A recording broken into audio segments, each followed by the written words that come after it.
In retrospect, it's kind of funny how low-key, laid-back, and generally happy games like Super Mario Sunshine and The Wind Waker were during the early days of the Gamecube, because the financial and strategic situation Nintendo was in back then was about as bad as it had ever been since the worldwide release of the Nintendo Entertainment System in the mid-80s.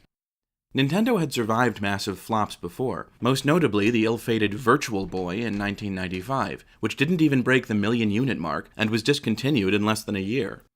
But the Virtual Boy had happened while Nintendo was having huge successes elsewhere, at the tail end of the industry-leading Super Nintendo's lifespan, and just before the release of the still highly profitable Nintendo 64, not to mention being smack dab in the middle of the Game Boy's total dominance of portable gaming.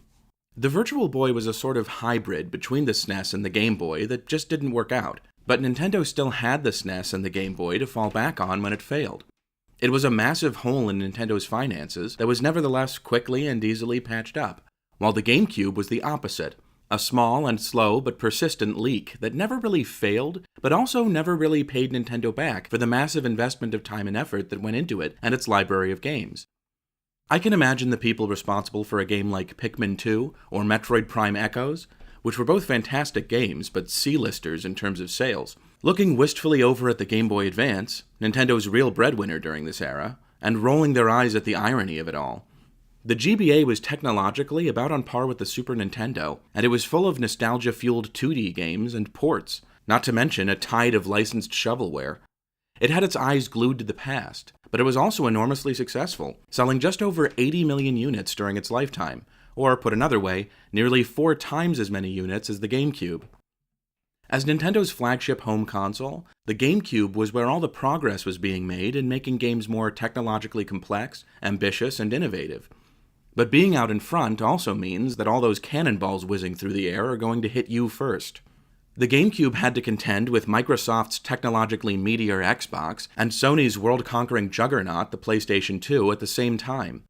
Microsoft had focused on hardcore sports games and shooters, managing to siphon off a large portion of the older gamer market in doing so, while the PlayStation 2 had bucket loads of games aimed at every conceivable market, its only real weak spot being very young gamers. We're talking like 9 and under here. It was around this time that die-hard Nintendo fans developed a reputation for dogmatically boosting Nintendo at every opportunity, regardless of its missteps, and the undeniable quality of many games not made by Nintendo. Really, this was when die-hard Nintendo fans developed a reputation for even existing as a recognizable group. Well into the 1990s, being a fan of Nintendo wasn't a niche or nerdy thing. If you played video games at all, there was about a 50% chance that you played Nintendo. You were more likely to be called a nerd on a playground in 1999 if you weren't obsessed with Pokémon than if you were, and Mario was seen as a general gaming icon, not just a marketing representative for one specific company and its products. So the same development that caused Nintendo to lose its grip on the rudder of the gaming market also pushed the company's fans into becoming more nostalgic for the good times. And this new enthusiasm was something Nintendo could turn to its advantage. But ironically, even though the GameCube's weakness indirectly led to this opportunity, the GameCube itself was in a poor position to take advantage of it. For an entertainment company, the cheapest and easiest way of leveraging this intangible public support, what business analysts sometimes call goodwill, is to re-release old products that haven't been sold in a long time. Your back catalog of intellectual properties that usually aren't as in demand as more recent creations. Big movie studios would hold new screenings of evergreen movies like Gone with the Wind or The Sound of Music. Rock bands would release a greatest hits compilation for fans who missed a few singles when they were first released. The best-selling books of yesteryear would get a new print run. It happened all the time in every other kind of media, and nothing was stopping video game publishers from doing likewise. Except, of course, that Sony and Microsoft didn't have huge back catalogs of games to sell. Microsoft had only been in the market for a few years, and they were already selling everything they had. Sony, on the other hand, had been around since 1995, but they had committed to backwards compatibility as a core feature of the PS2, which cut them off from being able to offer upgraded ports of PS1 games to older fans. Those fans still had their old PS1 games and could still play them on the new console. What would they do with a port? But that didn't mean that Nintendo could just wang Super Mario Bros. Or Metroid onto a mini-disc, put a new price tag on it, and end up whooping the competition. These things must be done delicately. If Nintendo cheapened their high-tech 128-bit home console by selling old games on it at bargain prices, that would hurt their reputation, suggesting that they couldn't compete at the same level as Sony and Microsoft, and were retreating from the modern market altogether. The Game Boy Advance was exactly what Nintendo needed to resolve this dilemma. Earlier Game Boy models had been unable to replicate all the functions of even the original NES, but this new model had more than enough power to handle these conversions, while also not being so far ahead of previous consoles that the extra power would be wasted. Its portability gave Nintendo a perfect selling point to stress in advertising, so that the pitch wasn't just play Super Mario Bros. Again, but play Super Mario Bros. Anywhere. And as a lower-powered console, it was also a cheaper product, complementing the port's necessarily cheaper prices. Even new games on the GBA would be only slightly more expensive than the ports, keeping them from looking like the poor relations of the software lineup. So I don't think you'll be surprised to hear that the GBA turned out to be a bit of a port machine. Of its top 20 best-selling games, fully half are either ports, collections of ports, or remakes, like Nightmare in Dreamland, which is a remake of Kirby's Adventure from 1993. Nintendo had played this card before with Super Mario Deluxe for the Game Boy Color, which sold over 5 million copies by offering a very polished and portable version of the original Super Mario Bros., with the lost levels as an unlockable bonus.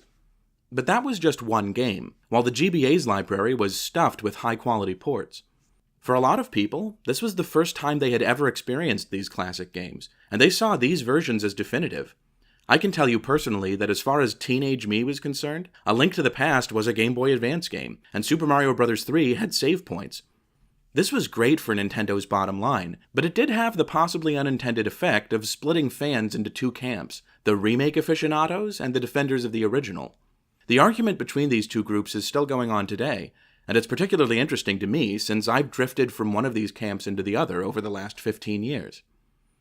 Anyway, the point is that these ports were a huge hit. At the same time that Super Mario Sunshine was struggling to reach the 5 million mark, Game Boy Advance ports of Super Mario Bros. 2 and 3 were flying past it. The third port in the Super Mario Advance series, which remade Yoshi's Island, sold about 70% of the copies that the original SNES game did when it was brand new. That's fantastic performance for a game that required no conceptual pre-production, no long and involved process of designing mechanics and new features, really more a matter of tweaking an existing game than making a new one. With ports, you spend less money, have fewer arguments over design choices, and find it much easier to meet development and release deadlines. It's a win-win for any game company, just as long as enough people are still interested in the game you're attempting to re-release. By the year 2004, Nintendo's optimal strategy was pretty clear to everybody. In the home console arena, they were determined to stick it out with the Gamecube and its artsy approach until its successor, then codenamed the Revolution, was ready to take over. That would lose a bit of money for them, but they could afford that in order to stay in the game and not lose status as an innovative company. But at the same time, they would go for the gold in the portable market, which was practically uncontested, milking their 20-some-year legacy for all it was worth. 2004 would turn out to be a critical year in Nintendo's development as a game company. For one thing, it saw the launch of the Nintendo DS, a successor to the Game Boy Advance, which would continue its legacy of making games fast, cheap, and fun, while also making money hand over fist. In fact, the DS would go on to be the most successful Nintendo console ever, selling more than 154 million units, around 10 million units short of the all-time console king, the PlayStation 2. But this was also the year when a reorganization combined Nintendo's previously scattered R&D divisions, outside of Miyamoto's EAD, into one new division, known as Software Planning and Development, or SPD, which focused on experimental and unusual software projects. One point which doesn't get a lot of attention in retrospectives of Nintendo's history is that the two major divisions which were combined to create Nintendo SPD, R&D 1 and R&D 2, had both spent much of their time making Game Boy Advance games before the restructuring. R&D 1, Gunpei Yokoi's old division, now being led, intellectually at least, by Metroid wonk Yoshio Sakamoto, had created Metroid Fusion 2 years earlier, and then developed the remarkable WarioWare series. R&D 2, the more tech-focused division, where you might recall Zelda legend Eiji Aonuma began his career, was responsible for the GBA's Link to the Past port, as well as all 4 Super Mario Advance games. Given this pedigree, you might think that SBD would be the natural pick to make future ports and spin-offs. However, the shakeup at Nintendo was far more thorough than just combining two divisions, and many former R&D staff members wound up working for Miyamoto at Nintendo EAD, bringing fresh perspectives to some of the company's most essential franchises. And that brings us to our third critical event of 2004, which happened at that year's E3 convention in May. Near the end of a presentation introducing the new Nintendo DS, the final design of which hadn't even been nailed down yet, Nintendo showed around 30 seconds of footage from what appeared to be a tech demo of great interest to anyone wondering about the future of Mario on portable hardware. It showed a 3D rendered model of Mario jumping and skipping in front of a few simple Yoshi's Island-ish backgrounds, stomping on Goombas and Koopas, and interacting with a strange mushroom that had the power to grow either him or his enemies to incredible size, a power which Mario would use at the end of the footage to dispose of a rather distraught-looking Bowser. Nothing else about the project was revealed that day, but thanks to a fact sheet provided to the press, attendees were at least made aware of the title for this new Super Mario Bros. Game. It was called New Super Mario Bros.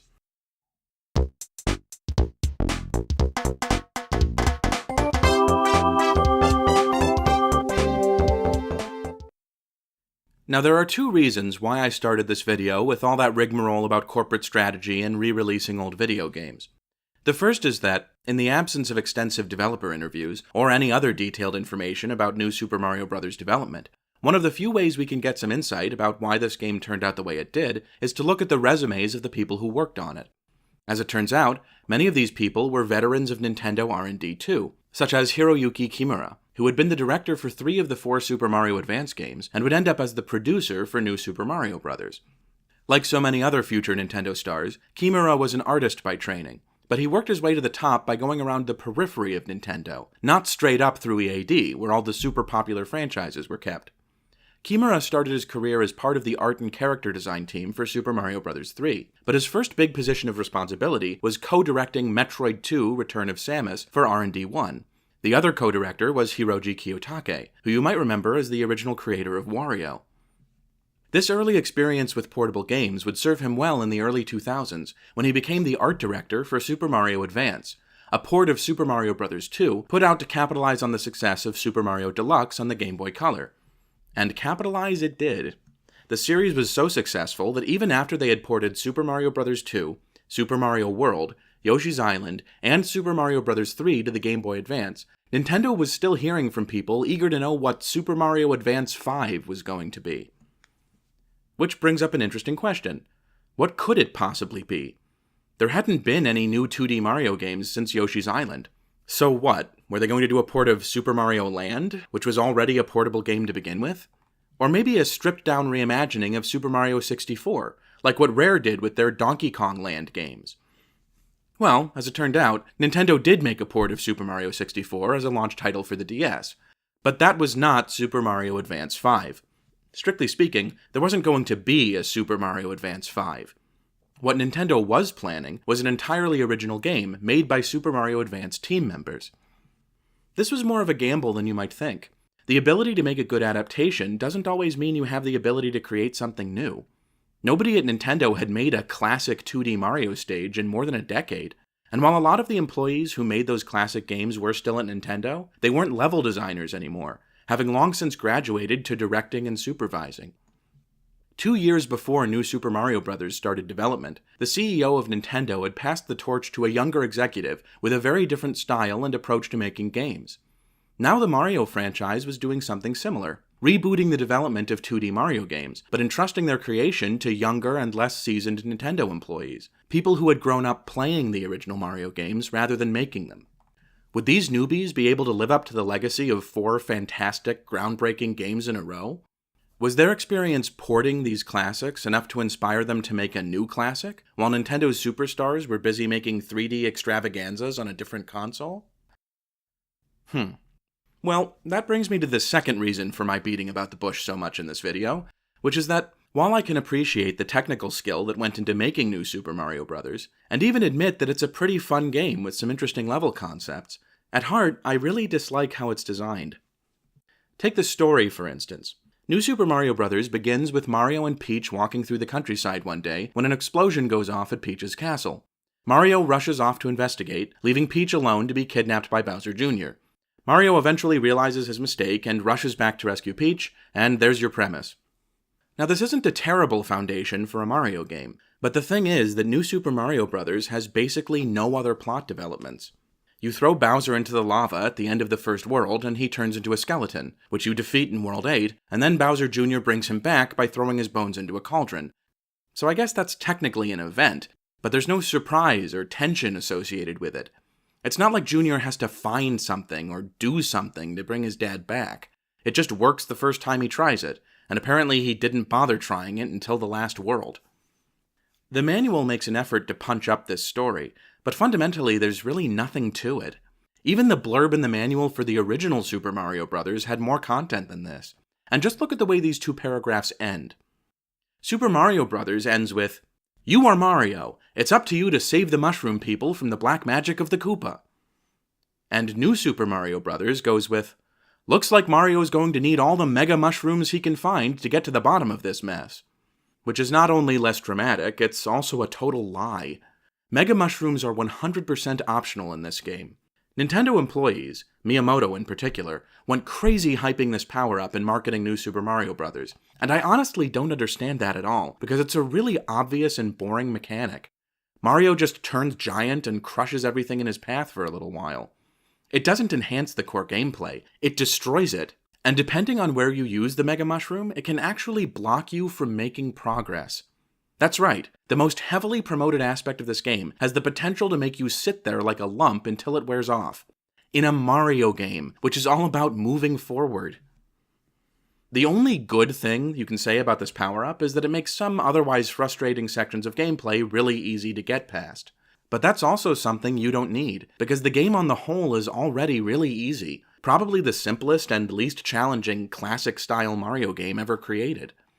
Leaving aside the recent option to play as invincible characters, I'm just talking about level design here. At first glance, stages in New Super Mario Bros. Look very similar to the ones from Super Mario Bros. 3. If anything, they have more emphasis on vertical movement, climbing and falling, which I would call an improvement. The problem here isn't strictly how the stages are laid out, but the placement and behavior of elements within them, especially enemies. Early Mario level design was crowded, and deliberately so. The idea was to give you a lot of things to worry about, but at the same time give you lots of things you could use. Koopas are a perfect example. Every Koopa on screen is a potential threat, but also a platforming tool, since you can stomp on it to gain an extra boost. Many stages in the more complicated entries, like Super Mario World, actually required you to treat enemies like platforms to make it to the end. While these games were lavish in placing enemies, they were also pretty stingy in giving you power-ups, especially Super Mario Bros. 3. As a result, you would rarely be fully powered up with a Fire Flower in later stages of the game. Instead, you would barely sneak past a hazard as regular Mario, and breathe a sigh of relief when you found a mushroom, because that meant you could take at least one hit. For whatever reason, New Super Mario Bros. Abandons both of these ideas, decreasing the number of enemies on screen and increasing the number of power-ups. You rarely go long without seeing any enemies, but well into World 8, the game is reluctant to throw them at you, to fill the screen with hazards and force you to play carefully. The level design in this game doesn't encourage careful play. It encourages you to rush forward recklessly, which makes the stages seem even shorter than they are because you blow through them so fast. This recklessness is possible because the stages are absolutely saturated with power-ups. If you begin a stage with a Fire Flower, I can virtually guarantee you'll continue to have it for 90% of the stage. Lose it at any point and you'll run across a new one in seconds. The only new design element that might keep you from speeding through every stage is the inclusion of 3 star coins in each, which can be used to unlock toad houses and optional stages. These coins are often fun to collect and give you a reason to play more stylishly, which is great as far as it goes. My only problem with them is that I think they gave the team an excuse to put less effort into the level design, since the star coins are always there to provide challenge which may be lacking in the stage itself. There were about a dozen stages in my recent playthrough that just flew by because I didn't bother to get the star coins. Something I can't say about Super Mario World, despite its having a similar side objective, the 5 dragon coins in each stage. To me, the star coins are a feedback loop that doesn't quite work. You have to play skillfully to get them, and your reward is, most of the time, to unlock toad houses that give you extra lives and power-ups, which you don't need if you're able to get the star coins to begin with, because the game is already quite generous with both inside the actual stages. There are even traveling red blocks that will give you a fire flower or something right off the bat, to make absolutely sure that if you run into a setback, you can just power through it, rather than having to, learn how the stage works and get better at it. I noticed in my recent playthrough that I only really enjoyed the game on the rare occasion that I wasn't doing well. If I got through a stage with no problems, my usual response was a disengaged yawn. But if the stage was able to kill me a few times, or bust me back down to regular Mario and then throw a tough challenge my way, I would get excited again. This felt like a real Mario game, because now it was pushing back against me instead of letting me win. The baseline difficulty of this game is so low that it's almost never frustrating, but maybe this sounds crazy. Frustration is part of Mario's appeal. There are parts of Super Mario World where it almost feels like the game is cheating, but that sharpens your determination to show it who's boss. A platformer in which you never lose a life is a game that has no power to shock or even amuse you through its gameplay. The well-known Kaizo genre of ROM hack is this idea taken to the extreme, a way of designing a game so that everything is a trick, everything is out to get you, and you'll die 100 times before you discover the correct sequence of moves. Personally, I hate this idea, but its opposite isn't much better, and New Super Mario Bros. Is the closest thing in the series to an anti-Kaizo. Even in Ghost Houses, where the whole premise is being tricky, New Super Mario Bros. Is mostly straightforward, and the few tricks it plays are aimed at wasting a few seconds of your time, not at hurling you into pits or harmful enemies. The whole game goes down smooth and easy, but the result is that it's much less unique and memorable. This would all be fine if the game had something else to latch onto, like a story or even particularly vibrant character and enemy design. But this is exactly what it doesn't have. One huge misstep, in my opinion, is that there's virtually no dialogue in the game. Enter a Toad house and Toadsworth will be there just staring at you and summoning up an item block without saying a word. Bowser Jr. never taunts you the way Kamek used to in Yoshi's Island. The bosses you fight are all voiceless monsters. Nobody ever talks about anything.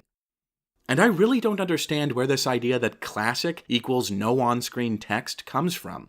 Even the original game from 1985 had dialogue.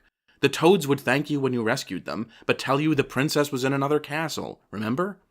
In Super Mario Bros. 3, Toads would invite you to take a power-up that would help you on your journey, and Peach wrote you helpful letters.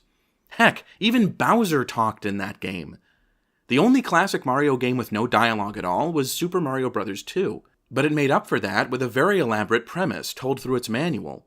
It at least tried to tell a story. New Super Mario Bros., on the other hand, doesn't really demonstrate any interest in the artsier qualities of Mario that were there from the very beginning. Everything here is a tissue-thin excuse to play more Mario stages for no real in-game reason.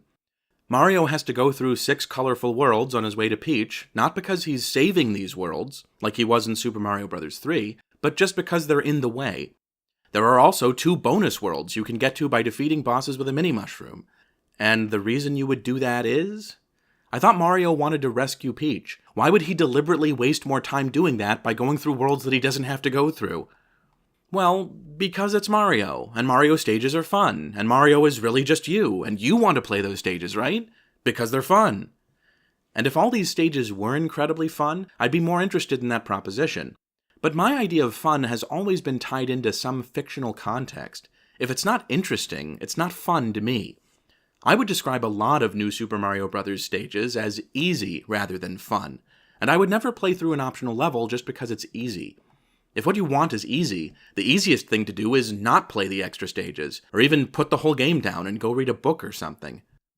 What most of New Super Mario Bros. Ends up feeling like to me is not so much a finished game as a really polished tech demo. Mario's movement is great in this game, partly thanks to the incorporation of his 3D moves like triple jumping and ground pounding into a 2D environment. Getting around stages has never felt so smooth, but the design of the stages wasn't altered to make the most of this. Instead, they allowed the old level design to be eroded and made irrelevant by a more dynamic and flexible Mario. There are lots of good ingredients in this game, but they've barely been cooked at all, and I'm not the kind of guy who likes my steaks rare. When Nintendo cooks, I want them to really cook. This is why I'm not necessarily the best person to explain New Super Mario Bros.' role in Mario history, because despite everything I just said, New Super Mario Bros. Is one of the most successful games in the history of the franchise. It sold more than 30 million copies, which is a phenomenal leap upward from what the 3D Mario games managed, even the all-time classic Super Mario 64. It's not quite up there with the original Super Mario Bros., but no other 2D Mario game has managed to surpass it, and the only 3D one that came close was Super Mario Odyssey in 2017.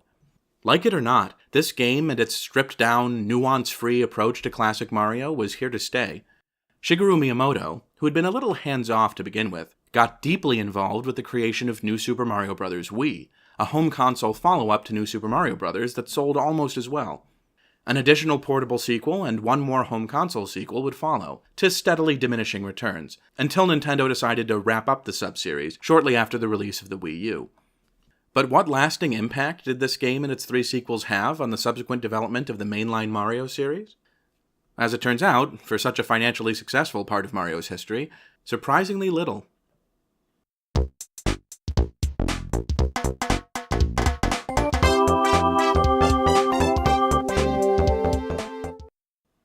Since so few of the unique elements of each new Super Mario Bros. Game became essential parts of the series as a whole, with at least one apparently leaving no lasting impact at all, I'm going to include all 4 of them here.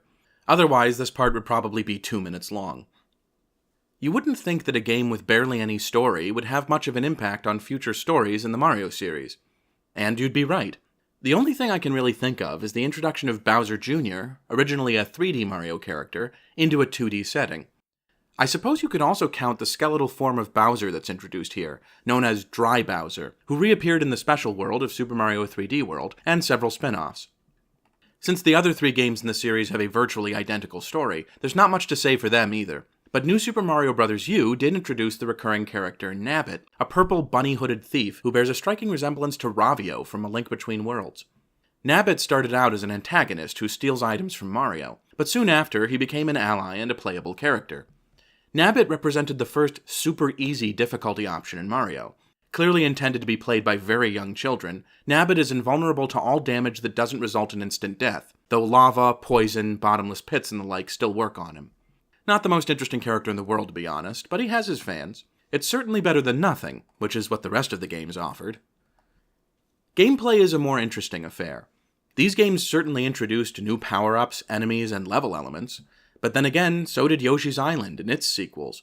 The trouble is that they mostly stayed confined to the new Super Mario Bros. Sub-series.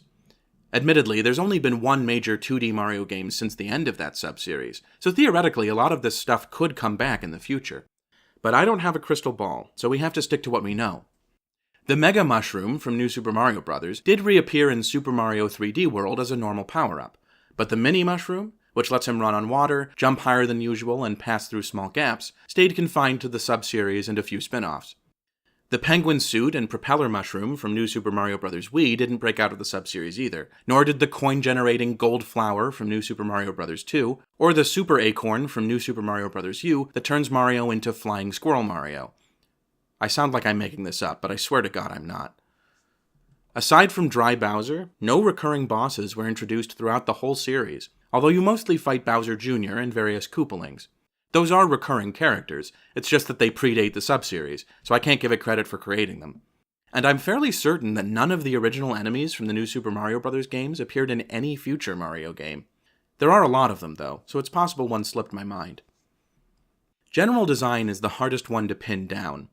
I really have no idea if New Super Mario Bros.' simplified, no-nonsense level design had any significant impact on how the stages in, say, Super Mario Wonder or Super Mario 3D Land were developed.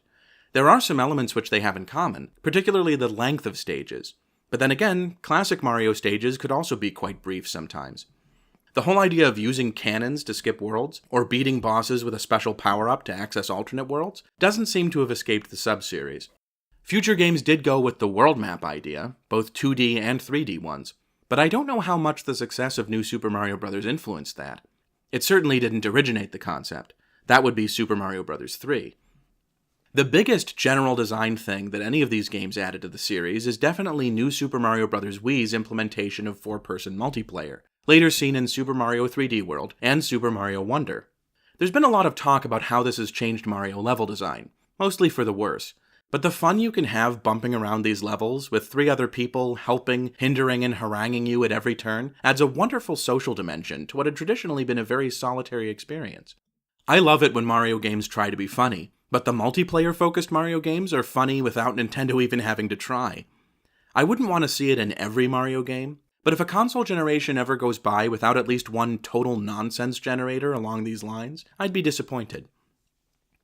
And that's the thing.